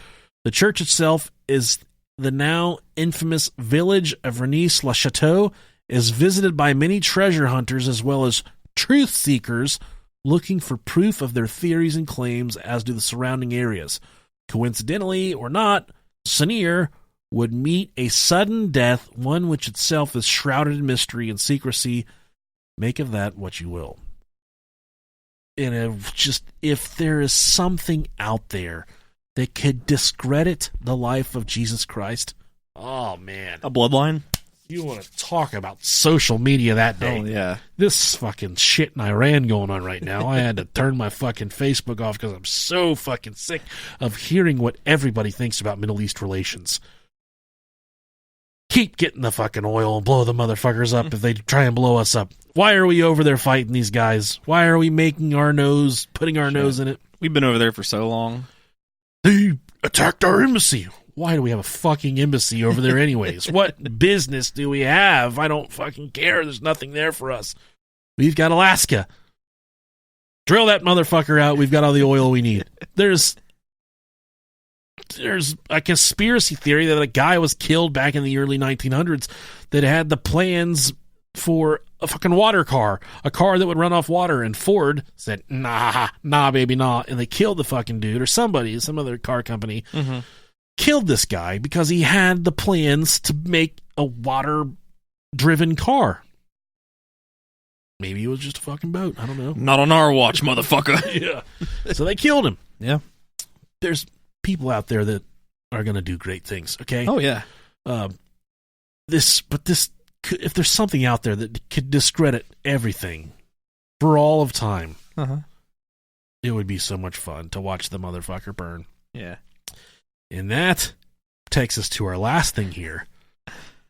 The fucking chronovisor. Chronovisor. If there was a way to go back and see, you had a pair of binoculars that you could put on your head. And when you put on these binoculars, it would be like watching a DVR. You could go back to any important event throughout history and see things exactly as they happened. You could sit on a hill and watch the Battle of Gettysburg. You could go to the banks in Hawaii and watch Pearl Harbor unfold right as it happened. Go to the grassy knoll. You could go to the grassy knoll. You could go to Calvary the day Jesus was crucified and follow him to the tomb where he was put to lay for dead for the rest of eternity, and sit there and watch and see what happened and see the 2 jokers, Nick and Rob, sneak up drunk off fucking wine. We just had 6 fish fillets, Nicolas and Robert, beer battered, stinky nuts, laying down. We suck on each other's toes for a little bit. We get up, we steal the body of Jesus, we put it on a little fucking raft, and we knock our microphone 10 feet away from our face. If there was a device out there that you could do that and discredit everything that's ever been said about history, or see things exactly how they happened. Yeah. It's called the chronovisor. And it's said that the Vatican has in their possession the only known chronovisor. It's so fucking crazy. Oh, God. I would break into the Vatican just for that. A chronovisor is a theoretical time viewer, initially of past events. Francois Brune claims that Pellegrino Ernetti was a developer of the chronovisor that enabled the viewing of the crucifixion of Jesus. Andrew Basaggio claims that DARPA, the Defense Advanced Research Projects Agency, has vastly improved the chronovisor technology. I know Andrew Basaggio. Oh, yeah, dude. Smoke pot with Andrew Basaggio. And Johnny Hopkins. Why is this device important to the Vatican? It is believed to be a crucial tool which has allowed the Vatican to preserve its influence and power through all of these years. The alleged device, which according to many is nothing more than a science fiction, was built in the 1950s by a team of scientists led by Father Pellegrino, isn't that a really good fucking green water? Isn't that something? Something like that. Maria Ernetti, an Italian physicist who eventually became a priest. Okay. It is believed that the team received important help from Nobel laureate Enrico Fermi and famous rocket scientist Werner von Braun. Oh, okay. The chronovisor is a relatively small object that is equipped with a number of antennas and is composed entirely of precious alloys, cathode tubes, some dials, and levers. Reports by Father Arnetti suggest that whoever uses the device is able to capture and record specific locations, important events, and follow in history noteworthy individuals. Just think about this, Rob. Man, George Washington, follow him around. Just pop up and be like, get wooden fucking teeth, dickhead. And just hop back and put your head back down. He keeps walking. You pop up. You want some ice cream for them wooden fucking teeth, dickhead? I just think it's awesome that our president had wooden teeth. Pretty cool. Yeah. And powdered wigs. Those things are pretty sweet, too. Yeah. We need to bring back powdered wigs. We're trendsetters. Let's do it. Yeah. Powder wig's better than what fucking Donald Trump has on his head right now. What that thing is. I think I killed one of those with a Poor shovel thing. back in 2004. Man, powdered wigs. We need to make those popular again. Yeah, we can if you want. Yeah, I'm totally about it, yeah. Yeah. Where do you find a powdered wig? I got a lot of confectionery sugar Oh, upstairs. yeah, okay, cool. That'd be good. Just got to get some hair rollers and Yeah. we'll be set. It is even said that under the perfect conditions, the device offers its user the ability to foresee what was going to happen in the near future. Nice. However, Father Ernetti remained secretive and stated that he was not at liberty to reveal further details about the chronovisor. Father Ernetti did, however, reveal that the chronovisor worked by, quote, processing residual electromagnetic radiation left over by numerous processes. According to numerous reports, Father Ernetti used the chronovisor to witness important historical events, with the most notable being the crucifixion of Christ. However, Father Ernetti revealed that thanks to this invention, had managed to witness the destruction of Sodom and Gomorrah, a town that was blown up by God because they were all fucking each other in the butt, and other major historical events such as the founding of Rome in 753 BC. Also, thanks to the chronovisor, Father Ernetti was able to recompose the missing work, Theistus, written by Ennio Quinto. I am so culturally fucking deaf and retarded. Theistus? Represented in Rome in 169 AC in its original version, and the original text of the 2 stone tablets written by God, Exodus 24:12, which were given to Moses on Mount Sinai. Cyanide. Cyanide. Apart from witnessing the likes of Napoleon, Roman philosopher Cicero, and other great and momentous historical and biblical episodes. French priest Francois Charles Antoine Brun was one of the first to hear about the chronovisor. According to Father Francois, he met Father Arnetti in the 1960s when the two were traveling across the Grand Canal of Venice. As the two were experts in ancient languages, they began to talk about the Bible and interpretation through the years. Father Brun that was very intrigued when the Father Ernetti revealed that there was a machine that could answer all the questions related to the Bible. Right. When Father Francois asked about the machine, Father Ernetti described the chronovisor, saying that it was a device that functioned just like a TV, but instead of receiving transmissions from local stations, the chronovisor was able to tune into the past and allow a viewer to see and hear the events that had occurred centuries before. Ernetti told Brun that the machine worked by detecting images and sounds that humanity had created, which were floating in space. Holy fucking shit. Fuck? It is said that this intriguing device and the project behind it were canceled by the Vatican, but not destroyed. Some believe the chronovisor is located somewhere in the Vatican, hidden in one of the many chambers hidden away from society. However, there are versions that suggest that Father Ernetti and his team decided to voluntarily dismantle the device because since it could tune anywhere and any time in the past, if it were to fall in the wrong hands, it would create, quote, the scariest dictatorship the world has ever seen. Interestingly, before Father Arnetti died in April of 1984, he wrote a letter in which he insisted that the device was real and was not a hoax as many believe. Father Ernetti claimed that he alleged photographed the chronovisor had captured of Jesus Christ on the cross, so you could take fucking pictures with this thing. Just take a selfie with him up there. Here I am up on Calvary. This is my man Jesus. Yeah, Jesus Christ is my nigga. Are we allowed to say that? No, you can't say that. Okay, but it's the video with the white people. Right? I know. Okay. Jesus Christ is my nigga. However, after bearded man gazing towards the heavens was real, even though you've seen it, right? Yeah, of course I've seen it. Go on YouTube and look up Jesus Christ is my nigga. It's not. It is what it is. It's not racist. I promise. He's quoting the video. He's not saying that himself. Right. Father Ernetti claimed that the alleged photograph the chronovisor had captured of Jesus Christ on the cross, showing the sorrowful face of a bearded man gazing towards the heavens, was real, even though some critics argue that the image was a reproduction of a statue of Jesus located in a church in Perugia. Critics also claim that the alleged text the device managed to observe from the one thing we couldn't pronounce, the Theistus, included Latin words that did not exist at the time it was made. In 1994, Father Ernetti also said that Pope Pius XI forbade us to disclose any details about this device because the machine was very dangerous. It can restrain the freedom of man. Holy God. Yeah, makes sense. However, in 1988, the Vatican issued a decree in which it warned that, quote, anyone using an instrument of such characteristics would be excommunicated. Okay, then why the fuck would you have it then? If there's no such thing as a chronovisor, why make it a fucking rule then? Why would the Vatican have to put out a decree that says if you're caught using a chronovisor, you will be excommunicated? In case anyone was to create something where you could go back and see events from the past, we'll fucking kill you. We're going to kick you out of the church. According to many, this was an unnecessary warning since, according to them, the chronovisor never existed. So why issue a warning if it was just another hoax? If they could go back, Dayton, Ohio, 1996, first time I ejaculated. See how fucking much joy was in that little boy's heart.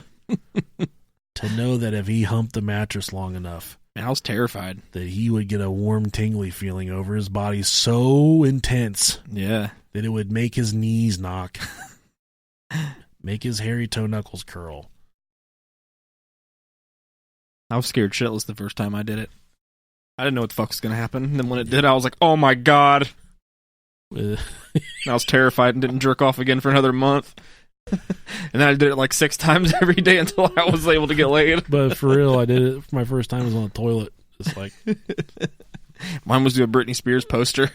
Come shitted and farted all at the same time. That's like the human equivalent of a cheat code. You went Super Saiyan. My mom had to come in there and hit the reset button on me. Jizz everywhere. You just exploded in a big pile of jizz. Oh, so in the breath of the chronovisor. There's just so many weird things about this that scream, what if it is fucking real, you know? What would you go back to? Oh, right off the bat. Anywhere and any time in history. So here's the scary part. Okay. For instance, if you do go back to the crucifixion of Jesus Christ. Right. And you see the way things really happened. And then you come back, and they do happen exactly as the Bible said they did. Right. And he is who he says he is. You immediately have to change everything about your life. Yeah, definitely. Yeah. Everything has to change, man. Right. We can't do this anymore. We can't. Weird fucking noises there. That's all right. There's just so much that would change. The world would change. I agree. Yeah. There was undeniable proof. Yeah. I don't know. It's scary, dude. It is. And if you came back to tell the world that it didn't happen like they said it happened, you would be they would try and remove you from society if you had the concrete evidence to prove that Jesus was never real. Yeah. I think that you would be. I think you would be killed. Yeah, churches. Yeah, you'd be done for. Not even the church. I mean, just. I mean, the churches for sure. The world, man. Because they ain't going to be bankrolling anymore. No, but yeah, there would be people coming to get you. Yeah, sure. No doubt. What a deep dive this one was. Oof. I fucking hate the Vatican. I hate the Pope. Whatever. All right, well, tell us what you guys think. Yeah. We'd love to hear what... What would you go back, if you had the chronovisor, what would you go back to see? Yeah. What would you go back and see? If I could have fucked Susie in the 7th grade. I don't even know Susie. I don't know. Honestly, I think I would go back right off... shit. I'd go really far back, and I want to see exactly how the dinosaurs died first off. Well, there was different generations of dinosaurs as well. There was like... Well, I'm talking the glory days. Okay. Jurassic Park era. Yeah, it was a fucking asteroid, dude. Or what I want to see for sure. Yeah. Could have been. I think that'd be fun. Science proves it pretty well. Yeah. But I don't know. And then I would like to see... I think I'd like to go back and... Oh man, the JFK thing would be definitely on the list. Yeah. There's just so many crazy things throughout history that you could go back and... I'm fascinated by the assassination of Abraham Lincoln. That too, yeah. There's nothing, I don't think... The moon landing would be pretty cool, just actually. Yeah. I don't think they're lying about anything with Abraham, but I'd like to be in the theater and watch it happen, just because I'm weird. Right. You know? Yeah. But a lot of different cool stuff I'd like to check out. Man, there'd be so many cool things. Abraham Lincoln was a vampire hunter. Do you know that? Man, I did. I wouldn't trust anybody else to hunt vampires. Yeah. So let us know what you think. Yeah. Let us know what you think. Love to hear it. Yeah, the chronovisor is a fucking awesome idea. Yeah. We got to ask James Long if there's such thing. Yeah. Old Bishop Long Dong. Old Bishop Long. Thanks for listening, guys. Yeah, thank you guys very much. I love you.